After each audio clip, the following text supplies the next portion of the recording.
Plus d'1 millier de malades sous respirateur artificiel. Les hôpitaux italiens sont submergés par un flux ininterrompu de patients en urgence vitale. Mais il manque de lits, de matériel, de médicaments et même de personnel. Partout dans le pays, les médecins prient les Italiens de ne pas sortir de chez eux.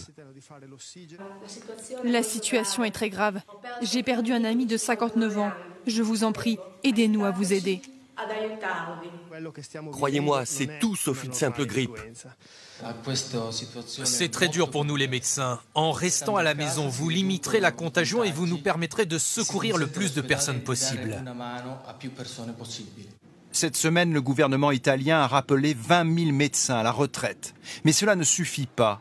À la une de la presse, cette photo d'une infirmière épuisée, effondrée sur son poste de travail. Elle est devenue le symbole d'un système sanitaire en déroute.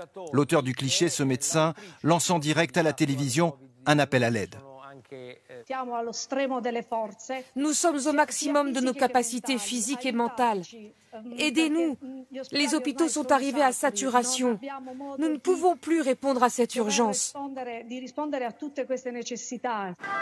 Et si dans les hôpitaux italiens l'inquiétude est si forte, c'est aussi parce qu'ils voient maintenant arriver des malades âgés seulement de 40 à 45 ans. Ils croyaient que leur jeune âge leur permettrait de résister seuls, mais quand ils arrivent ici, leur état de santé est très sérieux. L'Italie appelle à l'aide, mais son salut ne viendra pas de l'Europe. Hier, les 27 chefs d'État ont communiqué par visioconférence pour se coordonner. Mais la France et l'Allemagne ont fait savoir qu'elles garderaient pour elles le matériel sanitaire. Paradoxe, c'est la Chine, où l'épidémie régresse, qui va aider l'Italie. Pékin va lui envoyer 1 millier de respirateurs artificiels et 2 millions de masques.